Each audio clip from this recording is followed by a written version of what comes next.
Hi, and welcome to our DELMIA podcast, Global Operations on the Go. I'm your host, Therese Snow. Today I'm here with Julie Charlon, DELMIA Ergonomics Portfolio Director, and James Brown, Digital Manufacturing Engineer at Prodtex. We will be discussing DELMIA's new solution, Ergonomic Workplace Designer, a breakthrough role in the design of manufacturing workspaces. Julie, you've been in the ergonomics industry for many years. Can you please tell us a bit about your background? Sure. My background is in biomechanics and ergonomics. I'm based in Montreal, Canada, and I've been leading the virtual ergonomic domain forever at Dassault Systèmes DELMIA. Fabulous. Yep, we're so glad to have you. James, would you mind telling our listeners a bit about yourself as well, your background? Yeah, sure thing. So I work in the manufacturing sector. So I've worked with DELMIA for three to 4 years-ish. I'm interested in kind of exploring the latest and greatest bits of software, and was hooked up with this great new bit of ergonomic software. So. Excellent. Sounds good to me. Thank you both for joining us today. So Julie, what has kept you busy lately? Aha. Glad you asked. The question. Yeah. What's been, fueling the motivation to come to work every single morning for a few years now is to, let's use this expression, give birth to a new product that we hope will help a manufacturing engineer, process planner to build safe and efficient workplace in 3D. That's really what kept us busy, me and the whole team around virtual ergonomics in Montreal. And the cool thing is that James here generously accepted test yesterday this brand new product. So maybe I'd like to just turn this to you, James, and say what's understanding that our listener never saw ergonomic workplace design and they might not be used to work in virtual ergonomics in 3D. What is your impression on your test that you did yesterday, generically speaking? Yeah, sure. It was overall, I'd say, really, really impressive. So I've gone from other software to 3D Experience Ergonomics at work, and I found that a huge leap forwards. And then again, going from that software to Ergonomic Workplace Designer yesterday, testing that out, to me, it seemed like another massive leap forward in ergonomic technology. So the biggest thing I found with it was just the ease of use. So even as someone who's not a ergonomic expert, I was able to really quickly analyze a manufacturing scenario, understand what's happening, understand what the issues are, and resolve the issues pretty quickly. Yeah, that's the big thing, I think, which is different with it and important. Yeah. Hey, thanks. Hey, and James, just for understanding here, do you have any background in ergonomics, like courses or anything that you would have done in ergonomics before? Yeah, so only through Dassault Systèmes courses for the previous Ergonomics at Work package. So I would never say I'm a ergonomics specialist, such as yourself. But yeah, so I wouldn't say I know the ins and outs of every single joint in optimal positions. But that's kind of the point of the software, which I think is really great. So for me, I focus normally on manufacturing solutions, so it could be equipment, robotics, process, things like that. And yeah, even without being an expert, I was able to get interesting results out, like if there was a crick in the neck, or if a screwdriver was too high up, can it be lowered to be in a more optimal position? It was a pretty powerful tool, considering I imagine probably more experience than the everyday person, but by no means an expert.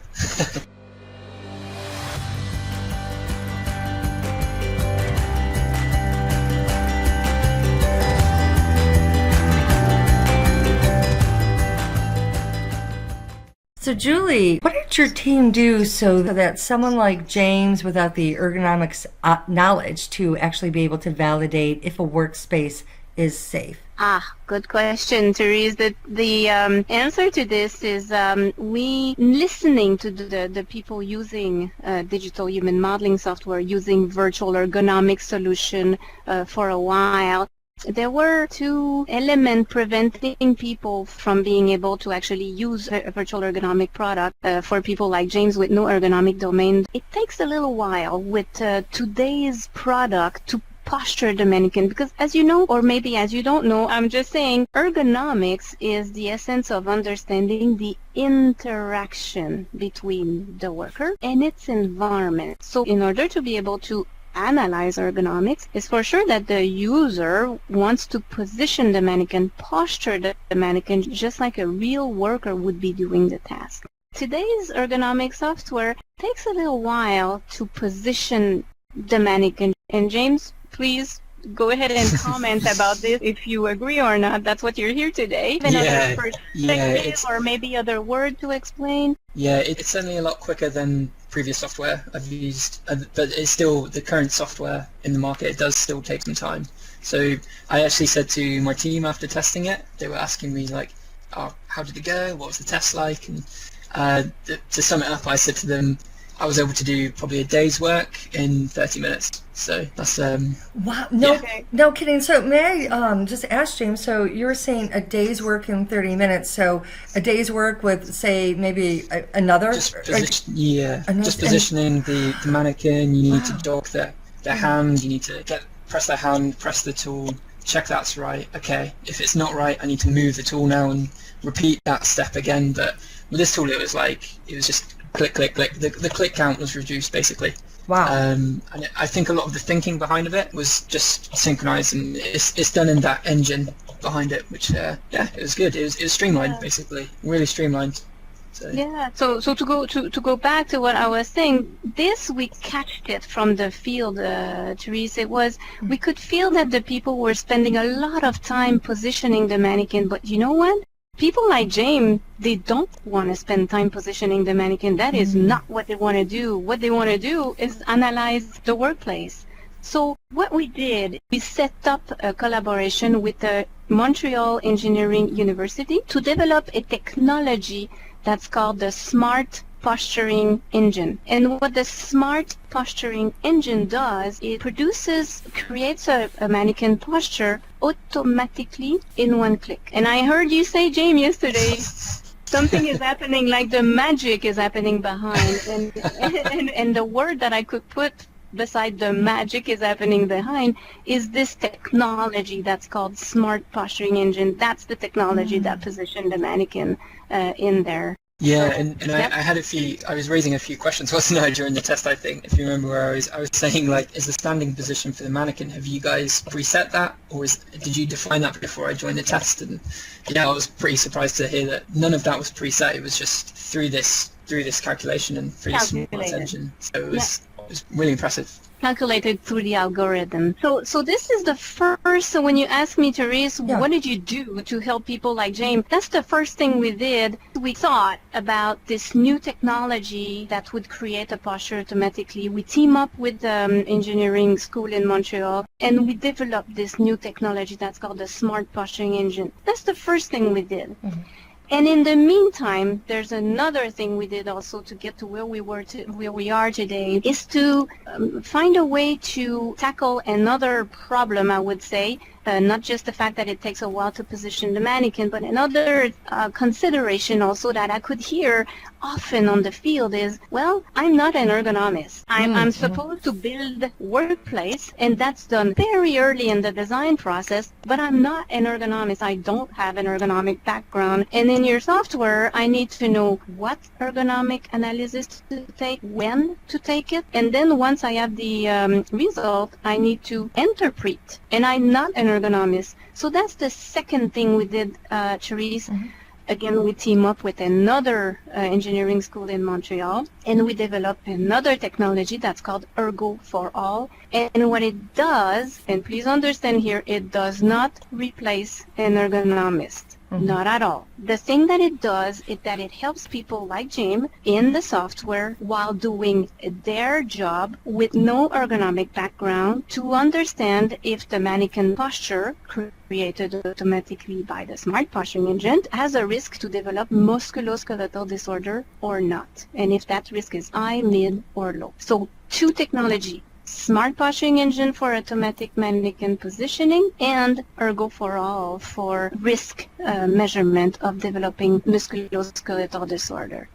James, is this what you saw yesterday, or maybe you have other words to explain it? Because, developing a software and thinking what the user is going to do and actually what the user is actually doing and feeling and perceiving might be totally different here. Yeah. Right. Yeah, no, I think I agree with pretty much everything you said there.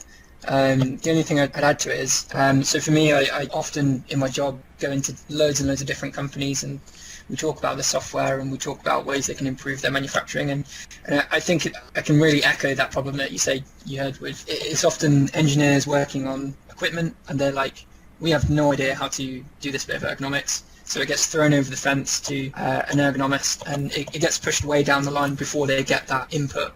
So I think the real good thing with this is, well, it's like you say, it's not replacing an ergonomist. It's just going to inform those decision makers earlier in the process, which I think that's going to be really key for a lot of companies.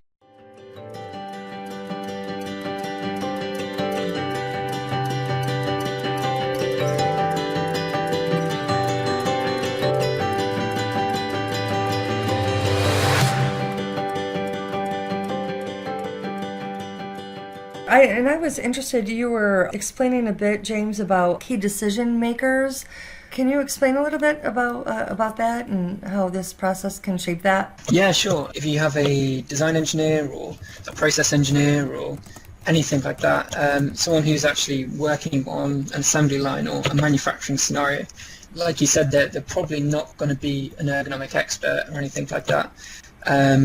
But while they're developing that process or they're developing that equipment, they want to have ergonomic input. So very often we'll have customers say to us, oh, what happens how does that affect ergonomics, moving this beam over there, or what if we put the robot here, is that going to affect the ergonomics of this cell or anything like that? And you can do that with ergonomics at work, but it's more time, it's a lot of effort, and I think this software, if you say to someone it's going to take me an hour to evaluate the ergonomics and give you recommendations with this, that's really going to open decision makers' possibilities. So I think today what will happen is the decision maker will go, right, we need to evaluate this ergonomics, let's push this on towards a professional who can give me their opinion, and that's maybe going to take a week or 2 weeks with admin, things like that.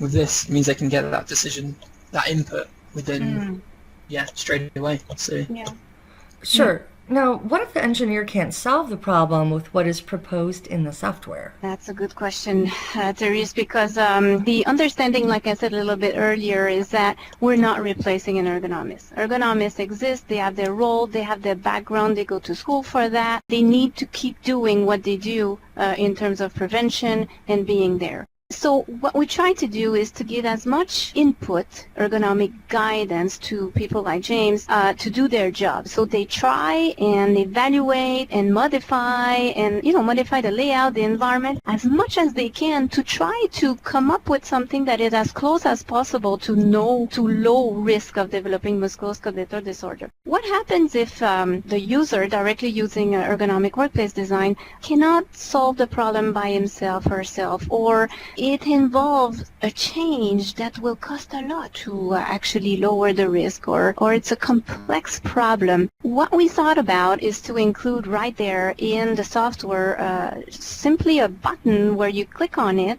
It puts the user directly in contact with an ergonomist, but not any ergonomist. An ergonomist that knows the game of working in 3D. And that is important because it's ergonomist, and that's their essence, their role. They're human people. They talk to people. They feel people. They will have the tendency to take a little while to solve the problem. And it's all right. There's no negative way of telling here. People like James, they need their problem to be solved now.